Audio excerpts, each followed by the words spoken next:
J7 TV news. గుణదలలోని అమ్మ old age home and home care nursing services అధినేత రాంబాబు అందిస్తున్న వృద్ధుల సంరక్షణ సేవలు అనిర్వచనీయమని రిటైర్డ్ జడ్జి జి ఉమాదేవి కొనియాడారు. తల్లిదండ్రుల కంటే మిన్నగా సేవా తత్పరతను ప్రదర్శిస్తూ వృద్ధులను కంటికి రెప్పలా చూసుకుంటున్న రాంబాబు తీరు ఎంతో అభినందనీయమని ఆమె ప్రశంసించారు. వృద్ధుల్ని అంటే ఆశ్రయం పొందుతున్న వృద్ధుల్ని వాళ్ళందరినీ పలకరించడం, వాళ్ళతో కాస్త మాట్లాడి వాళ్ళతో ఇంటరాక్ట్ అవ్వడం వల్ల తెలిసింది ఏమిటంటే వాళ్ళక్కడ వాళ్ళని కొంచెం వాళ్ళ దూరంగా వాళ్ళకి దూరంగా ఇక్కడ ఉన్న వాళ్ళు వాళ్ళలాగా వాళ్ళకి మంచి ఆప్యాయత పంచుతూ సమయానికి అవసరమైన ఫుడ్ అరేంజ్ చేస్తూ తర్వాత వాళ్ళకి సర్వీసెస్ ఇవన్నీ ప్రొవైడ్ చేస్తూ వాళ్ళని చక్కగా బాగా చూసుకుంటున్నారని చెప్పేసి చెప్పడం చేశారు. ప్రత్యక్షంగా నేను చూశాను. వృద్ధులందరిలో వాళ్ళ పక్కన వాళ్ళకి దూరంగా ఉంటున్నాం, వాళ్ళు ఏదో ఒక తెలియని తృప్తి, ఒక సంతోషం, వాళ్ళ మధ్య ఉన్నాము అన్నంత ఆదరంగా చూస్తున్నట్టుగా వాళ్ళు చెప్తుంటాం. అది కొంచెం వింత సంతోషంగా అనిపిస్తోంది. మరి సేవనే పరమావధిగా తీసుకొని ఇంకాస్త మంచిగా వాళ్ళని చూసుకొని ఇంకా కొన్నాళ్ళు బతుకుదాం, బాగా ఉందాం ఇక్కడ అనుకునే లాంటి ఆశ కల్పించి వాళ్ళని మంచిగా చూసుకోవాల్సిందిగా అమ్మ వృద్ధాశ్రమం వాళ్ళకి నా తరఫున అభ్యర్థన. వాళ్ళందరినీ మా వాళ్ళని దూరంగా ఉన్నామని చెప్పి ఇది లేకుండా వాళ్ళని సొంత మనుషుల్లా చూస్తున్నట్టు మన ఈ రాంబాబు గారికి నా తరఫున అభినందనలు తెలుపుతూ సెలవు. అమ్మ ఓల్డ్ ఏజ్ హోమ్లో ఒక పండగ లాంటి సుదినం. ఎందుకంటే జడ్జి ఉమాదేవి గారు సందర్శించారు మూడోసారి. వారికి వృద్ధుల పట్ల వాళ్ళకున్న మంచి ఆలోచన కానీ వాళ్ళ శ్రేయస్సును కోరుకునే మనస్తత్వం ఉన్న జడ్జి గారు ఇక్కడికి వచ్చి 3 సార్లు పర్యవేక్షణ చేసి అన్ని విషయాలు ఎలా ఉన్నాయో తెలుసుకుని ఈ సంస్థ నిర్వహిస్తున్నట్టు డి రాంబాబు గారికి మంచి సూచనలు సలహాలు ఇస్తూ అభినందించినందుకు ధన్యవాదాలు తెలియజేస్తున్నామండి. అలాగే ఈ సేవాభావం అనేది స్వతహాగా మనసులోంచి రావాలి, కానీ ఎవరో చెప్తేనో ఎక్కిస్తేనో బలవంతంగా రాదండి, స్వతహాగా రావాలి. దానికి ఒక చిన్న ఉదాహరణ చెప్తున్నా, ఒక నిమిషం.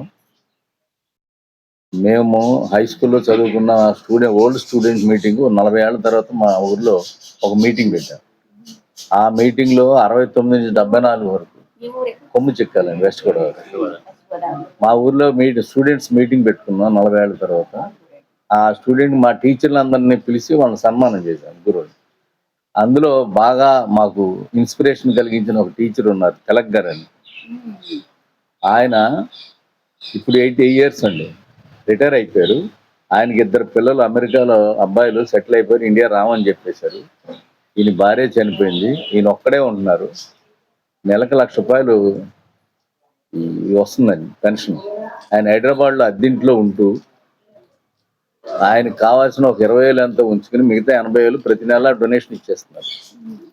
ఎవరికి ఇస్తున్నారంటే స్కూల్స్కి ఏదన్నా బిల్డింగ్ కావాలన్నా, ఏదన్నా ఫండ్ తగ్గిందన్నా స్కూల్స్, గుళ్ళు, లేదంటే ఎవరన్నా పిల్లలు చదువుకోలేని వాళ్ళు, ఫీజులు కట్టలేని వాళ్ళు ఎవరైనా ఉంటే అలాంటి వాళ్ళకి ఆయన రిటైర్ అయిన తర్వాత ఆయన జీవిత చరిత్రను డయాస్ మీద ఒకసారి చెప్పారు. అది చెప్పిన తర్వాత అక్కడ ఉన్న హెడ్ మాస్టర్ వచ్చి మా స్టూడెంట్స్ని అడిగారు, ఇక్కడ కంప్యూటర్ లేదు, సైకిల్ స్టాండ్ లేదు, పిల్లలు చాలా ఇబ్బంది పడుతున్నారు. ఆయన ఇన్స్పిరేషన్గా ఆ రోజు చిన్న అనౌన్స్మెంట్ ఇస్తే ₹5,00,000 అప్పటికప్పుడు ఒక కంప్యూటరు, ఇంకా కావాల్సిన సైకిల్, పిల్లలు సైకిల్ పెట్టుకోవడానికి పెద్ద సైకిల్ స్టాండ్ అంతా ఒక నెలలో అన్ని రెడీ చేసి పెట్టాడు. ఆ మాస్టర్ని ఇన్స్పిరేషన్గా చేసుకుని స్టూడెంట్స్ అప్పటికప్పుడు వాలంటరీగా, మనం అడగకుండా వాలంటరీగా డబ్బులు ఇచ్చేసి అప్పటికప్పుడు నేను విజయవాడలో ఆ షెడ్లన్నీ తయారు చేయించి తీసుకెళ్ళి నేనే స్వయంగా తీసుకెళ్ళి వేయించామండి. ఇలాగా కొంతమంది సమాజానికి ఇన్స్పిరేషన్గా కొంతమంది జీవితాలని తీసుకోవడం కూడా ఉపయోగపడుతుంది. ఆ చరిత్ర బయటికి తెలియాలని నేను చెప్తున్నాను.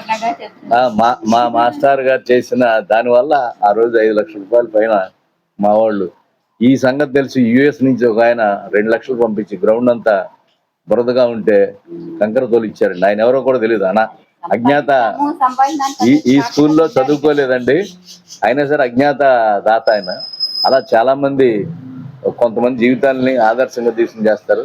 మరి మా రాంబాబు ఎవరిని చూసి ఇన్స్పైర్ అయ్యి నాకు తెలియదు, కానీ చాలా బాగా చేస్తున్నాడండి. 3 హోములు కూడా, ఇంటి దగ్గర హోము, ఇటో హోము, 3 హోములు చేస్తున్నాడు. కొత్తగా ఏఆర్ టీవీ యూట్యూబ్ ఛానల్ కూడా పెట్టారు. అది కూడా సక్సెస్ అయ్యి దీనిలాగే అది కూడా బాగా రన్ అవ్వాలని మనస్ఫూర్తిగా కోరుకుంటూ సెలవు తీసుకుంటాం. నా పేరు మోతుకూరు వెంకటేశ్వరరావు. నేను సీనియర్ సిటిజన్ అసోసియేషన్ జిల్లా కార్యదర్శి ఉన్నా. అట్లనే రాష్ట్ర ప్రభుత్వం ఏర్పాటు చేసినటువంటి స్టేట్ కౌన్సిల్ మెంబర్గా కూడాను నియమించబడ్డాను. ఈనాడు సీనియర్ సిటిజన్స్ సమస్యలు చాలా ఇబ్బందికరంగా ఉన్నాయి. చాలా కుటుంబాల్లో పిల్లలు అమ్మా నాన్న చూడటానికి ఇష్టపడలేదు. అదేవిధంగా ఆస్తులు అయితే కావాలి కానీ చూసే పరిస్థితి లేదు. ఈ పరిస్థితుల్లో వృద్ధాశ్రమాల యొక్క ఆవశ్యకత ఎంతో పెరిగింది. ఒకనొకప్పుడు ఓల్డేజ్ హోమ్ అన్నా, అనాథాశ్రమం అన్నా ఎవరికో అని చెప్పేసి ఉండేది. ఆ రోజుల్లో ఒక వ్యక్తిని మీ నాన్న ఎక్కడున్నాడు అంటే ఓల్డేజ్ హోమా రే నీకేం ఇచ్చేవాళ్ళు. ఇక అంత సహజ అని, అంటే పేదవాడైనా సరే తండ్రిని తల్లిని ఎంతో ఆప్యాయత చూస్తుండే కాలం అది. కానీ ఈనాడు పిల్లలు ఎక్కడెక్కడో ఉద్యోగాల రీత్యా, వ్యాపార రీత్యా వివిధ దేశాల్లో, వివిధ ప్రాంతాల్లో ఉండటం వల్ల, అట్లనే మారిన జీవన పరిస్థితులు, ఆహార అలవాట్లు కానివ్వండి, లేదా అపార్ట్మెంట్ కల్చర్ కానివ్వండి, లేదా ఈ జీవన శైలిలో మార్పు వచ్చిన తర్వాత చాలామంది కుటుంబ సభ్యులు కూడాను పిల్లలు అమ్మా నాన్న కానీ అత్తమామలు కానీ చూడటానికి ఇష్టపడలేదు, భారంగా ఫీల్ అవుతున్నారు. ఈ పరిస్థితుల్లో వృద్ధాశ్రమాల యొక్క ఆవశ్యకత చాలా పెరిగింది. మన ప్రభుత్వం కూడాను 2007లో తల్లిదండ్రుల పోషణ వృద్ధుల సంక్షేమ చట్టం తీసుకొచ్చింది. ఆ చట్టంలో కూడా నిర్దేశించారు, ప్రతి జిల్లాలోనూ 150 పడగలకు తక్కువ ఉండగా ప్రభుత్వమే ఒక వృద్ధాశ్రమాన్ని ఏర్పాటు చేయాలని చెప్పేసి కూడా నిర్ణయం చేశారు. అది కాకుండా మన ఏపీ స్టేట్ గవర్నమెంట్ కూడా కొన్ని నిర్ణయాలు చేశారు, గతంలో చేశారు. కానీ వీటన్నిటి కూడా అమలు చేయాల్సిన అవసరం అవుతుంది.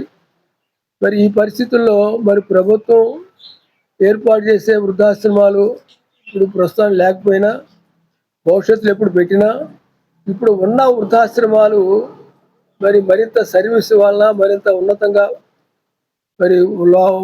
పనిచేయాలన్నా, లేకపోతే మరింత ఎక్కువ సేవ చేయాలన్నా కొన్ని ఫెసిలిటీస్ కల్పించాల్సిన అవసరం ఉంది ప్రభుత్వానికి. ముఖ్యంగా వాళ్ళు కొనేటువంటి ఈ ప్రొవిజన్స్ నిత్యావసర వస్తువుల్ని ప్రభుత్వమే సివిల్ సప్లై శాఖ ద్వారా ఇవ్వడం లాంటిది. అట్లనే కరెంటు బిల్లులోను, ఇంటి పనుల్లోనూ రాయితీ ఇవ్వడం ఒకటి. ఇట్లాంటివి కొన్ని చేయటం ద్వారాగా వాళ్ళ కొంత వెసులుబాటు ఉంటుంది. దాంతోపాటు ప్రజలు కూడా, దాతలు కూడాను స్పందించి వారి వివాహ శుభ సందర్భంగానో, లేకపోతే వాళ్ళ పిల్లలు, మనవాళ్ళు, మనవరాళ్ళు పుట్టిన సందర్భంగానో, లేదా వాళ్ళ కుటుంబ సభ్యులు సంస్మరణార్థం కానీ చేసే వేడుకలు ఏవైనా సరే, ఎక్కడో ఖర్చు పెట్టి వేలు లక్షలు ఖర్చు పెట్టే కంటే ఇట్లాంటి వృద్ధాశ్రమాల్లో వారికి కొంత ఇక్కడ కార్యక్రమం చేసుకోవడం ద్వారా వారికి కూడా అన్నప్రసాదాన్ని అందించడం చాలా అవసరం. తద్వారా కొంత వెసులుబాటు కూడా, నిర్వాహకులు కూడా వెసులుబాటు కలుగుతుంది. ఇలాంటి వాళ్ళు వచ్చి సందేశాన్ని ఇస్తే అది ఎంతో మందికి రీచ్ అయ్యేటువంటి పరిస్థితి ఉంటుంది. దాన్ని బట్టి అయినా కొంతమందికి ఇన్స్పిరేషన్ వచ్చేటువంటి పరిస్థితి.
జడ్జి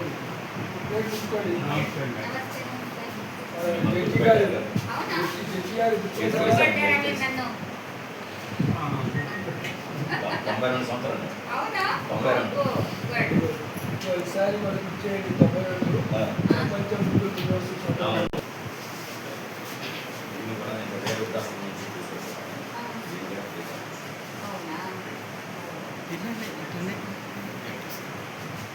ఇదంతా మగవాళ్ళు వీళ్ళందరూ, ఆడవాళ్ళు వేరే. తింటా ఉంటే వేరే వరల్డ్ నుంచి హోమ్ ఏంటంటే బెడ్ రీడ్ అన్నట్టు చూడు, బెడ్ రీడ్ అయిన తర్వాత మనకు బాగా చూసుకుంటారు. నమస్కారం చెప్పు, ఎంత ప్లేట్ ఎక్కడ బాగా బుక్ ఎక్కువ మేడం,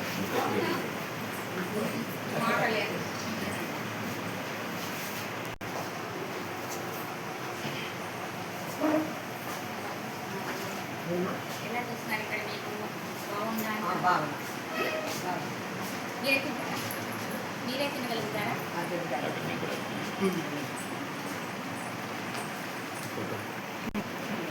కూడా చాలా యాక్టివ్గా ఉంటారు. అవునా? బాగున్నారా? వస్తున్నారా మేడం గారు? వచ్చారా?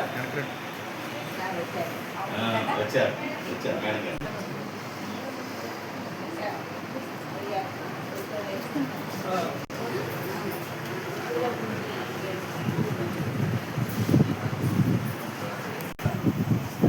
చాలా ఏళ్ళు అయిపోయింది కదా, 4 ఏళ్ళు అయిపోయింది.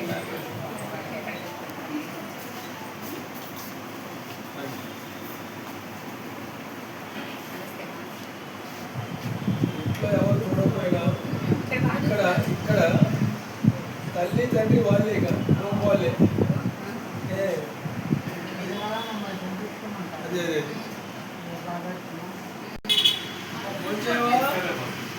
భోంచేస్తావా? కూర్చుంటావు మరి.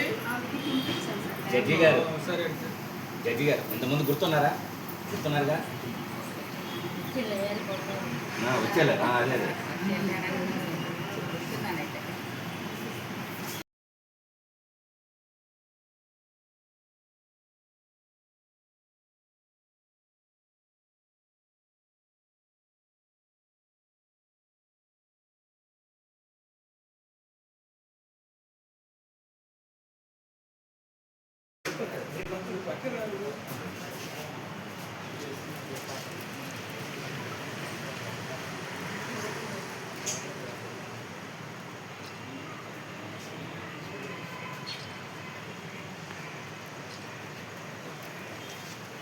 వెనకండి కూడా చెప్తాను.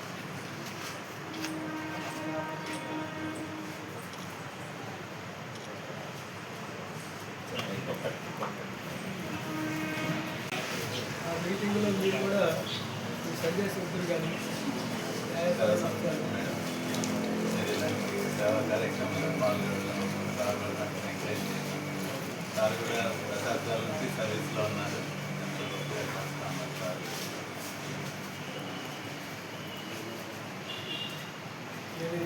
వచ్చేసి 25 ఏళ్ళు. కోవిడ్ టైంలో వచ్చారు, భయపడకుండా కోవిడ్ టైంలో కూడా వచ్చారు మేడం. వచ్చారని చెప్పి అన్నారు. జంతు కాలం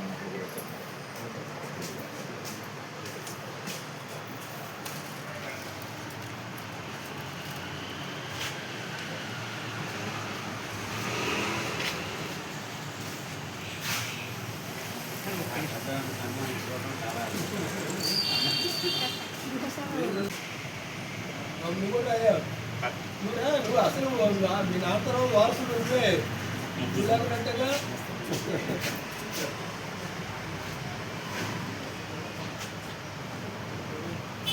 ఒకసారి అందరు వెనక్కి వస్తారు, అందరు వెనక్కి రండి.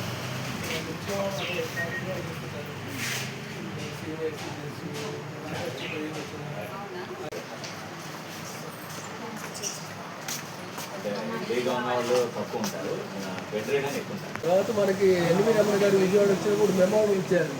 మొత్తం సీనియర్స్ ఇష్యూస్ మీద ఒక నేషనల్ లెవెల్లో దీని మీద ఒక స్టడీ చేయమని. ఏంటంటే తర్వాత మన హైకోర్టులో పంపించారా లేకపోతే చేయడానికి 20 సంవత్సరాలు. ఒరిస్సాలో జాతీయ అవార్డు వచ్చింది సార్. ఈ మధ్య national senior genius award Bhubaneswar competition ఇచ్చారు. ఈ మధ్య భువనేశ్వర్ గారు కూడా చేసిన సర్వీసెస్ పిలిచి హైదరాబాద్లో మీకు సన్మానం కూడా ఎన్టీఆర్ ట్రస్ట్ అంటే మేము ఇది ఓల్డ్ అనుకోవట్లేదు, యంగ్ అనుకుంటే కానీ మనం ఆ నిలబడలేము. ముసలి అవుతారు అనుకున్నాం, ఇప్పుడైతే అది బాగుంటుంది, మనసులో జరుగుతుంది.